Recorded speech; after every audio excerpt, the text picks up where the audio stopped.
Hello friends, जय माता दी। कैसे हैं आप सब दोस्तों? आप सभी तैयारियां कर रहे होंगे वट सावित्री व्रत की। बस एक दिन रह गया है और जेठ माह की अमावस्या तिथि जब भी आती है तो सभी सुहागने अपने पति की लंबी आयु और संतान के उज्जवल भविष्य के लिए वट सावित्री का व्रत रखती है, पूजा अर्चना करती है। जेठ माह के कृष्ण पक्ष की त्रयोदशी से लेकर कई महिलाएं अमावस्या तक इस व्रत को मानती है और कहीं कहीं पर हमारे देश में दो मत है एक्चुअली। वट सावित्री के बारे में स्कंद पुराण और भविष्य उत्तर पुराण में जेठ माह के शुक्ल पक्ष की पूर्णिमा को इस व्रत को करने का विधान बताया गया है। वहीं निर्णय अमृत हुआ और भी कई जो पुराण हैं उनमें जेठ माह की अमावस्या को इस व्रत को करने की बात कही गई है। जो भी हो, वट सावित्री का व्रत सौभाग्य को देने वाला है, संतान की प्राप्ति में सहायता देने वाला व्रत है, बेहद खास और महत्वपूर्ण व्रत है। और खासकर इस दिन जब अद्भुत संयोग आया है, सोमवती अमावस्या का महासंयोग है, शनि अमावस्या, शनि जयंती साथ में है, तो इससे ज़्यादा खुशी की बात और इससे ज़्यादा सौभाग्य की बात और क्या हो सकती है। कोई भी कर सकते हैं इस व्रत को। ये प्रश्न ना करें कि कुंवारी लड़कियां करेगी तो हमारे पति नहीं है, विधवा हैं हम इसलिए करेंगे, करें या ना करें, हर कोई इस व्रत को कर सकता है। हर स्त्री, लड़कियां हो, विवाहिता हो, कुपुत्रा हो, सुपुत्रा हो, विधवा हो, सभी स्त्रियां उतने ही चाव से इस व्रत को कर सकती हैं, क्योंकि ये सौभाग्यवर्धक है, पाप हारक है, दुख प्रणाशक है और धन धान्य को प्रदान करने वाला व्रत है। विशेष रूप से करवा चौथ की ही भांति इस दिन भी बहुत ही जोर शोर से पूजन और पति की लंबी आयु के लिए, दीर्घ आयु के लिए व्रत और पूजन किया जाता है और अखंड सुहाग की सभी स्त्रियां कामना करती है। इस दिन महिलाएं बरगद के वृक्ष की पूजा कर देवी सावित्री के त्याग, पति प्रेम और पतिव्रत धर्म का स्मरण करती है। वट वृक्ष का अपने आप में बहुत महत्व होता है। कहते हैं कि वट के वृक्ष ने सावित्री के पति सत्यवान के मृत शरीर को अपनी जटाओं के घेरे में सुरक्षित रखा, ताकि जंगली जानवर उसके शरीर को नुकसान न पहुंचा सके। और ऐसे भी शास्त्रों में कहा गया है कि बरगद के वृक्ष के तने में भगवान विष्णु, जड़ों में ब्रह्मा, शाखाओं में भगवान शिव का वास है। और इस वृक्ष में आप देखते हैं कई सारी शाखाएं नीचे की ओर गिरती रहती है। इन्हें देवी सावित्री का ही रूप माना जाता है और इस वृक्ष की पूजा करने से भगवान का आशीर्वाद प्राप्त होता है, मनोकामनाएं पूर्ण होती है। कहा जाता है प्राचीन काल में मद्र देश में अश्वपति नाम के एक राजा राज्य करते थे। बहुत ही धर्मात्मा, ब्राह्मण भक्त, सत्यवादी और जितेंद्रिय थे। राजा को सब प्रकार का सुख था, लेकिन उनके कोई संतान नहीं थी। इसलिए उन्होंने संतान प्राप्ति की कामना से 18 वर्षों तक सावित्री देवी की कठोर तपस्या की और सावित्री देवी ने उन्हें एक तेजस्विनी कन्या की प्राप्ति का वर दिया। यथा समय राजा की बड़ी रानी के गर्भ से एक सुंदर कन्या ने जन्म लिया। राजा ने उस कन्या का नाम सावित्री रखा और राजकन्या शुक्ल पक्ष के चंद्रमा की भांति दिनों दिन बढ़ने लगी। धीरे धीरे उसने युवावस्था में प्रवेश किया और उसके रूप लावण्य को जो भी देखता उस पर मोहित हो जाता।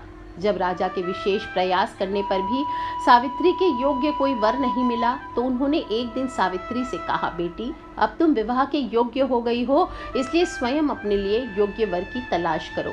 पिता की आज्ञा स्वीकार कर सावित्री योग्य मंत्रियों के साथ स्वर्ण के रथ पर बैठकर यात्रा के लिए निकली।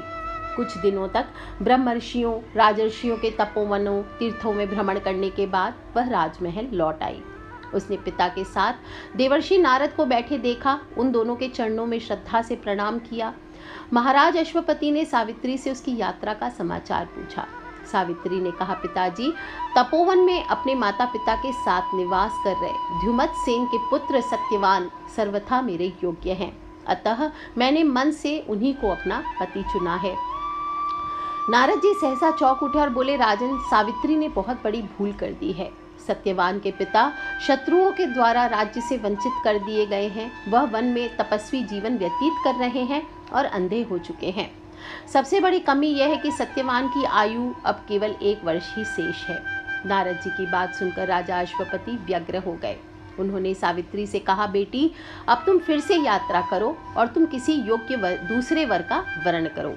सावित्री सती थी। उसने दृढ़ता से कहा, पिताजी सत्यवान चाहे अल्प आयु हो या दीर्घ आयु, अब वो ही मेरे पति हैं। जब मैंने एक बार उन्हें अपना पति स्वीकार कर लिया, अब मैं किसी दूसरे पुरुष का वर्ण नहीं करूंगी। सावित्री का निश्चय दृढ़ जानकर महाराज अश्वपति ने उसका विवाह सत्यवान से कर दिया। धीरे धीरे समय आ पहुंचा जिसमें सत्यवान की मृत्यु निश्चित थी। सावित्री ने उसके 4 दिन पहले से ही निराहार व्रत रखना शुरू कर दिया। पति हो, सास ससुर हो, इनकी आज्ञा से सावित्री भी उस दिन अपने पति के साथ जंगल में फल फूल और लकड़ी लेने के लिए गई। अचानक वृक्ष से लकड़ी काटते समय सत्यवान के सिर में भयानक दर्द होने लगा और वह पेड़ से नीचे उतरकर पत्नी की गोद में लेट गया।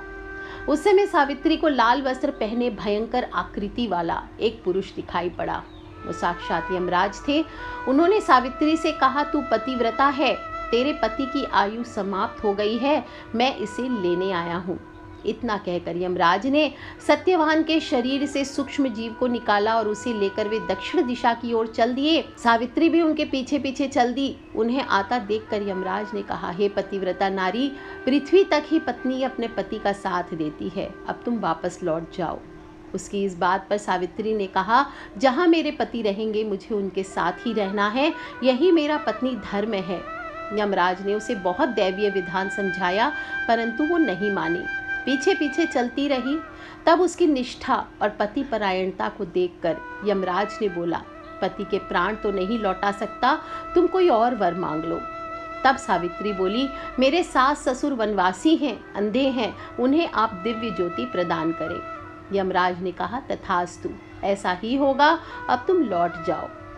यमराज की बात सुनकर उसने कहा, भगवान, मुझे अपने पति देव के पीछे पीछे चलने में कोई परेशानी नहीं है। पति के पीछे चलना मेरा कर्तव्य है, मेरा स्त्री धर्म है। और फिर वह उनके पीछे पीछे चलने लगी। आगे आगे यमराज, पीछे पीछे सावित्री। और यह देखकर यमराज उसे गुस्से से देखकर बोले, चलो तुम एक और वर मांग लो। तब सावित्री बोली, हमारे ससुर का राज्य छिन गया है, उसे वे पुनः प्राप्त कर सके, साथ ही धर्म परायण बने रहें, तब ऐसे आप मुझे वर दीजिए। तब यमराज ने फिर कहा, तथास्तु, और सत्यवान के प्राण लेकर चले। पर देखा तो फिर से सावित्री उनके पीछे पीछे चली आ रही है। तब यमराज ने दृढ़ता से कहा, एक आखिरी बार कहता हूँ, तुम लौट जाओ और पति के प्राणों के अलावा जो भी मांगना है मांग लो, पर इस बार एक और वर देता हूँ, चुपचाप वापस लौट जाओ। तब इस बार सावित्री ने अपने को सत्यवान के 100 पुत्रों की मां बनने का वरदान मांगा।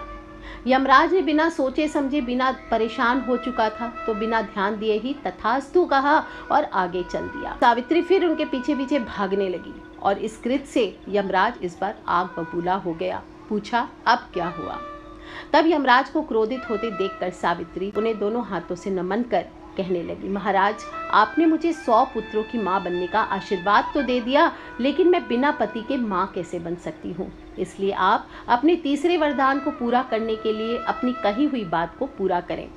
यमराज ने कहा, तूने तो मुझे ठग लिया सावित्री। और सावित्री की बुद्धिमत्तापूर्ण और धर्मयुक्त बातें सुनकर यमराज का हृदय पिघल गया। सावित्री के तीनों वरदान पूर्ण होने का यमराज ने उससे आशीर्वाद दिया और कहा, तथास्तु, जैसा तू चाहेगी वैसा ही होगा। और सत्यवान के प्राण को अपने पाश से मुक्त कर सावित्री सत्यवान के प्राणों को लेकर वट वृक्ष के नीचे पहुंची और सत्यवान राम राम कहकर जीवित हो उठा और दोनों हर्षित होकर अपनी राजधानी की ओर चल पड़े।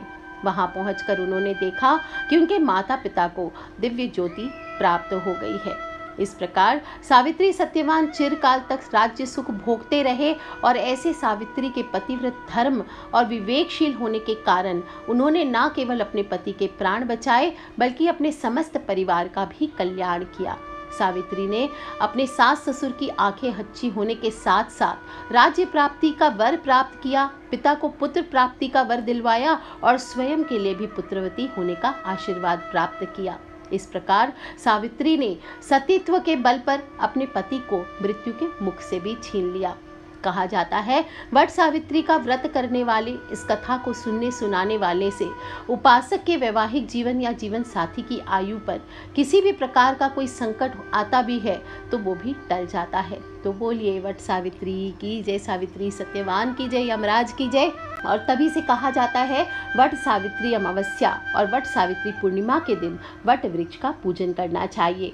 इससे सभी सौभाग्यवती महिलाओं की मनोकामना पूर्ण होती है, सौभाग्य अखंड रहता है पूजा में कहा जाता है बहुत सारी चीज़ें होती है, लेकिन विशेष रूप से आपको एक चीज़ ज़रूर अपनी पूजन की थाली में रखना चाहिए, विशेष रूप से चने रखने चाहिए। क्यों? यमराज ने चने के रूप में ही सत्यवान के प्राण सावित्री को दिए थे, इसलिए सावित्री चने को लेकर सत्यवान के शव के पास गई थी और चने को सत्यवान के मुख में जब दिया तभी सत्यवान पुनः जीवित हुआ था। इसीलिए इस बार जब भी आप सावित्री सत्यवान की कथा करेंगे और पूजा की थाली सजाएंगे तो आपको ध्यान रखना है उसमें भिगोए हुए चने आपको अवश्य रखना चाहिए। और इस साल ये वट सावित्री का व्रत बहुत ही खूबसूरत संयोगों में आया है। एक तो सोमवती अमावस्या है, कहा जा रहा है 80 सालों के बाद ऐसा अद्भुत संयोग बना है, साथ ही साथ शनि जयंती है और इस दिन सर्वार्थ सिद्धि योग और सुकर्मा योग भी बन रहा है। जेठ माह के कृष्ण पक्ष की अमावस्या तिथि का प्रारंभ 29 मई रविवार को दोपहर 2:54 से हो रहा है और अमावस्या तिथि का समापन होगा सोमवार 30 मई को शाम को 4:59 पर। और पूजा का शुभ मुहूर्त आपको 30 मई को सुबह 7:12 के बाद से आप पूरे दिन कर सकते हैं, क्योंकि उदया तिथि आपको कल मिलेगी यानी 30 मई को मिलेगी, इसलिए आपको 30 मई को ही पूजन करना चाहिए। सर्वार्थ सिद्धि योग सुबह 7:12 से 31 मई को सुबह 5:24 तक है, यानी पूरा दिन बहुत शुभ है। और सुकर्मा योग है, सुबह शुरू हो जाएगा 5 बजे से लेकर के रात को 11:39 तक।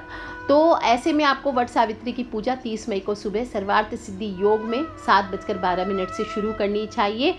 आप इस दिन कोई भी काम करते हैं तो बहुत ही मांगलिक कार्य आप कर सकते हैं। इस दिन आपके सभी कार्य ज़रूर सफल होंगे और व्रत का आपको पूर्ण लाभ मिलेगा। तैयारियां एक दिन पहले ही कर लीजिए, अपने हाथों में मेहंदी लगवा लीजिए और जो लोग भी बाकी तैयारियां करना चाहते हैं वो सभी चीज़ें एक जगह कर लीजिए। सावित्री सत्यवान की मूर्तियां हैं तो आप मूर्तियां प्राप्त कर सकते हैं, छोटे छोटे गंगौर के रूप में आप प्राप्त कर सकते हैं, या फिर मिट्टी की मूर्तियां घर में पहले ही बना लीजिए। धूप, दीप, घी, बांस का एक पंखा चाहिए, लाल कलावा चाहिए, सुहाग सामग्री रख लीजिए, सुहाग पिटारी। आप चाहें तो पूरे 16 श्रृंगार का सामान रखें या फिर एक ब्लाउज और थोड़े से बिंदी आदि रख लीजिए।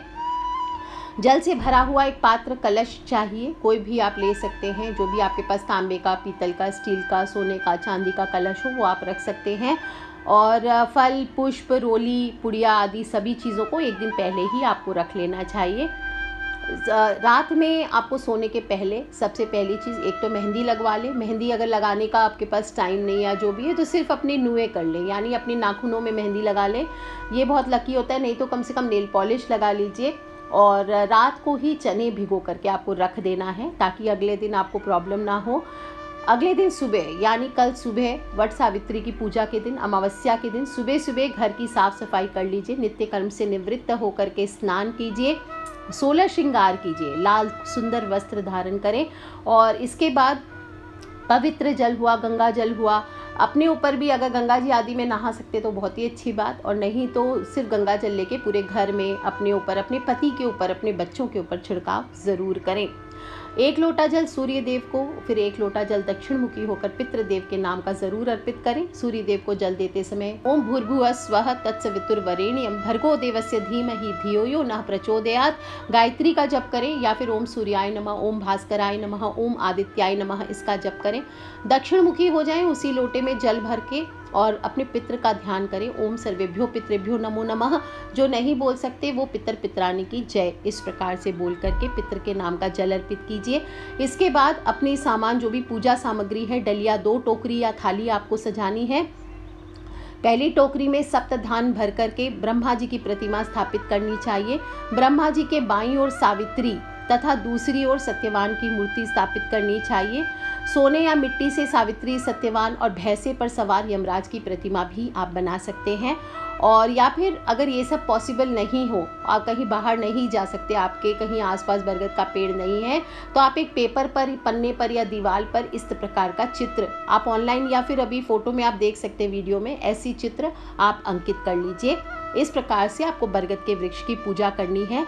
या फिर अगर बरगद का वृक्ष कहीं मिलता है, बड़ के पेड़ की टहनी को भी आप घर में ला करके पूजन कर सकते हैं और कोई दिक्कत नहीं है। वास्तविक वट वृक्ष का पूजन करें या फिर आप फोटो में पूजन करें वट वृक्ष का, इससे कोई फर्क नहीं पड़ता। मेन होती है पूजा आराधना का मुख्य महत्व होता है भावना का, श्रद्धा का, विश्वास का, आस्था का। इस बात का ध्यान रखें। जो लोग भी वट वृक्ष के पास जा सकते हैं तो महिलाएं वट वृक्ष के नीचे जाएं और इस दिन संकल्प लें, परिवार की सुख समृद्धि और अखंड सौभाग्य के लिए मैं ब्रह्म सावित्री व्रत कर रही हूँ, मुझे इसका पूरा फल प्राप्त हो। इसके बाद आप संकल्प लेने के बाद दूसरी टोकरी या थाली में पूजा सामग्री सारी ले लीजिए। रोली मोली, फूल फल, अलग अलग प्रकार के 5 प्रकार के फल लेने चाहिए। मिठाई, पान के पत्ते, धूप, दीपक, देसी घी का दिया, हाथ वाला पंखा, अगरबत्ती, जो भी मिठाई, लीची आदि है, सुपारी, आप इत्र ले सकते हैं, पताशे ले सकते हैं। एक नारियल ले लीजिए, दुर्बा, सिंदूर, अक्षत, 1.25 मीटर लाल कपड़ा बिना सिला हुआ, या जो भी आप सुहाग पिटारी लेना चाहते हैं, 16 श्रृंगार का सामान आदि, वो आप ले सकते हैं। साथ में 1 लोटा जल और श्रद्धा अनुसार दक्षिणा लेकर के बरगद के पेड़ के नीचे जाइए और टोकरी या थाली को वट वृक्ष के नीचे रख दीजिए।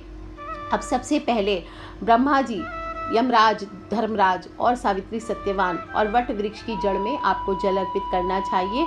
इसके बाद पंचोपचार पूजन करें। मोली, रोली, सूत, धूप, चने आदि चढ़ा के, चने ज़रूर रखने हैं, फिर से बता देती हूँ, चने ज़रूर रख लीजिए और बोले अवैधव्यम च सौभाग्यम देहि त्वं मम सुव्रते पुत्रान पौत्रांश सौख्यम च गृहाणा अर्घ्यम नमोस्तुते।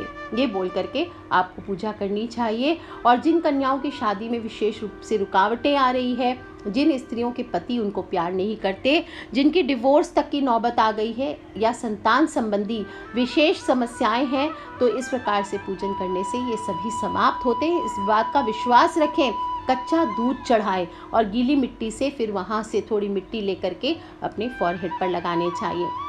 बड़ के पत्ते लेकर के उससे छोटे छोटे गहने बना लीजिए और उसे वहीं रख लीजिए। और इसके बाद चने हाथ में लेकर के वट सावित्री व्रत की कथा जो मैंने ऊपर सुनाई है, वो कथा आपको सुनना चाहिए। कथा सुनने के बाद हाथ वाले पंखे से बरगद के पेड़ को हवा करें, भोग लगाएं और जो गहने आपने बनाए थे बड़ के पत्तों के, वो बालों में, गले में, चूड़ियों में पहन लीजिए। जिन स्त्रियों को बड़ का पत्ता नहीं मिल रहा, वो प्लेन धागे को ही भाव करके आप इस प्रकार से अपने सब जगह बांध सकते हैं। जो जल था आपने कथा सुनने के लिए रखी थी, उस जल से आपको अर्घ दे देना है। इसके बाद बरगद के वृक्ष को भोग लगाना है और बरगद के वृक्ष को भोग लगाने के लिए थोड़े से हलवा पूरी, चना पूरी आदि आप पहले ही घर से प्रसाद बना के लेके जाएं। आप हलवा पूरी चना ये बना करके लेके जाइए और उसका भोग लगाइए। सात्विक भोजन हो, ध्यान रखें। इसके बाद भोग लगाने के बाद मौली या कच्चा सूत ले लीजिए। इससे बरगद की आपको 7 बार परिक्रमा करनी चाहिए। आप चाहें तो 3, 5, 11, 21, 51, 108 परिक्रमा भी कर सकते हैं, लेकिन जितनी परिक्रमा करते जाएंगे आपको कच्चा सूत या मौली लपेटते जाना है तने के चारों ओर। इस बात का ध्यान रखें। इससे सौभाग्य की प्राप्ति होती है। और कच्चे सूत को, अगर आप कच्चा सूत लेके जा रहे हैं तो पहले ही उसे हल्दी से रंग लेना चाहिए। इससे सभी मनोकामनाएं पूर्ण होती है। सब पूरा होने के बाद एक कटोरी में थोड़ा बायना निकालें। बायने के लिए आप भीगे हुए चने और रुपए रख करके सासू माँ को पाँव चरण स्पर्श करके दे दीजिए। यदि सासू माँ वहाँ पर ना हो उपस्थित तो बायना बनाकर आप चाहें तो उन तक पहुँचा सकते हैं, और नहीं तो किसी सासू माता समान किसी स्त्री को आप ये बायना दे सकते हैं। चाहे तो अपनी जेठानी को दे सकते हैं, किसी ब्राह्मण को दे सकते हैं। इस प्रकार से आपको व्रत पूर्ण करना चाहिए। ध्यान रखना चाहिए इस दिन, इसके बाद आप हो सके तो पूरे दिन निर्जल व्रत रख सकते हैं। आप चाहे तो एक समय सात्विक भोजन करके इस व्रत को रख सकते हैं, या फिर आपके घर पे जो भी नियम हो वट सावित्री में, उस प्रकार से आपको इस व्रत को करना चाहिए। आप चाहें, जो लोग पहली बार रख रहे हैं वो या तो एक समय सात्विक भोजन खा करके व्रत को रखें, आप चाहे तो फलाहार रख सकते हैं। इस प्रकार से इस व्रत को रखें। साथ ही साथ ये तो आप करेंगे ही, अगले दिन आपको व्रत का पारण करना चाहिए। जब भी पहला भोजन आप करेंगे, थोड़े से चने जो आपने चढ़ाए थे उस चने को खाकर इस दिन अपने पति को थोड़े से चने खिलाकर आपको व्रत खोलना चाहिए। जो भी महिलाएं व्रत रखेंगी ध्यान रखें, इस दिन नीले, काले या सफ़ेद रंग के कपड़े नहीं पहनने चाहिए। लाल, सुंदर, पिंक, गुलाबी, येलो, ग्रीन इस कलर के कपड़े आप धारण करें। इवन आपको जो चूड़ियाँ पहनेंगे वो काली, सफ़ेद या नीले रंग की चूड़ियाँ नहीं पहननी चाहिए। जो भी महिलाएं इस व्रत को रख रही हैं पहली बार, उन्हें सबसे पहला साल अगर आपका है विवाह का, और आपके यहाँ आपको पता ही होगा कि अगर रखा जाता है इस व्रत को तो पहला व्रत मायके में रखा जाता है। वहीं से जो सामग्री आती है उसके द्वारा आपको बायना आता है, वो सासू माँ को दे करके इस व्रत की शुरुआत करनी चाहिए। जो भी मायके से आएगी सुहाग की सामग्री, सुहाग पिटारी आदि, वो सभी इस्तेमाल करनी चाहिए। और सब करने के बाद जो सिंदूर और कुमकुम है ये किसी सौभाग्यवती स्त्री के पूजन में डाल दीजिए, या सुहाग पिटारी जो भी आपने चढ़ाई थी वो किसी को गिफ्ट कर देना चाहिए। दोस्तों, इस प्रकार से पूजा समाप्त कर ब्राह्मणों को वस्त्र, फल आदि जो भी चीज़ें हैं आपके पास आप दान करना चाहते हैं वो आप किसी ब्राह्मण को बांस के पात्र में रख करके दान कीजिए। घर आने के बाद पति के पैरों को जल से धोएं, आशीर्वाद प्राप्त करें। और बरगद के वृक्ष की जड़ में जो भी मनुष्य इस दिन मीठी लस्सी चढ़ाता है उसे कहा जाता है मंगल, शनि, राहु जैसे अनिष्ट ग्रह भी शांत हो जाते हैं। और खासकर विशेष रूप से अमावस्या तिथि है तो पितृ बाधा भी शांत होती है। तो अगर आप चाहते हैं आपके जीवन में पितृ बाधा है तो वट पूर्णिमा के दिन किसी नदी के किनारे या धार्मिक स्थल पर बरगद का पेड़ लगाना चाहिए।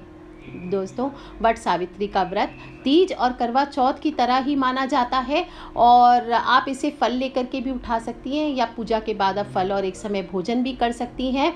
और या फिर आप वट वृक्ष पर चढ़ाए जाने वाली सभी चीज़ों का सेवन पूजा के बाद कर सकती हैं, यानी आप अन्न खा सकती है। पर ध्यान रखें, सात्विक हो, प्याज लहसुन आदि का इस्तेमाल ना करें और सच्ची निष्ठा से इस व्रत को रखें। इससे ना तो सिर्फ पुण्य की प्राप्ति होती है बल्कि पति पर आई हुई परेशानियां भी दूर हो जाती है, सौभाग्य की वृद्धि और पतिव्रत धर्म का पालन होता है। और सौभाग्यवती महिलाओं को इस व्रत को करने से सभी मनोकामनाएं पूर्ण होती है, उनका परिवार अखंड रहता है। दोस्तों, इस दिन आपको घर में माहौल भी शांतिपूर्ण रखना चाहिए, शांत रखना चाहिए। किसी भी तरह की अशुद्धि और घर में कलेश आदि नहीं करना चाहिए।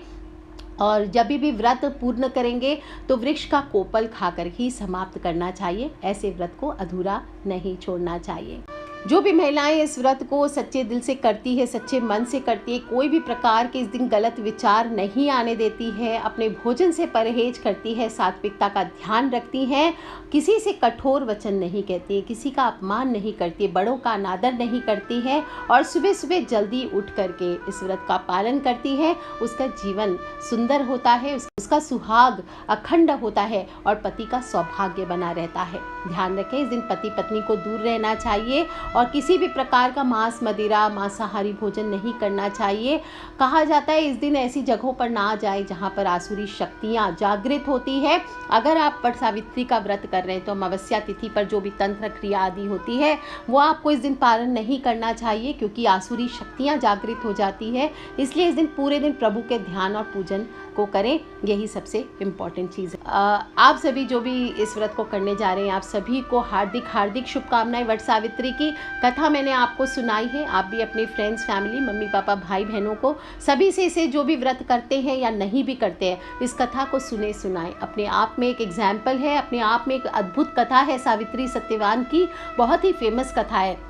इसे सबको आप भी सुनाइए और कुछ करें ना करें, सिर्फ कथा सुनने सुनाने मात्र से बहुत सारे पुण्यों की प्राप्ति होती है। मैंने इस पुण्य को प्राप्त किया, आप सब भी कीजिए। So take care friends, love you all. जय माता दी, बम बम भोलेनाथ की जय, वट सावित्री की।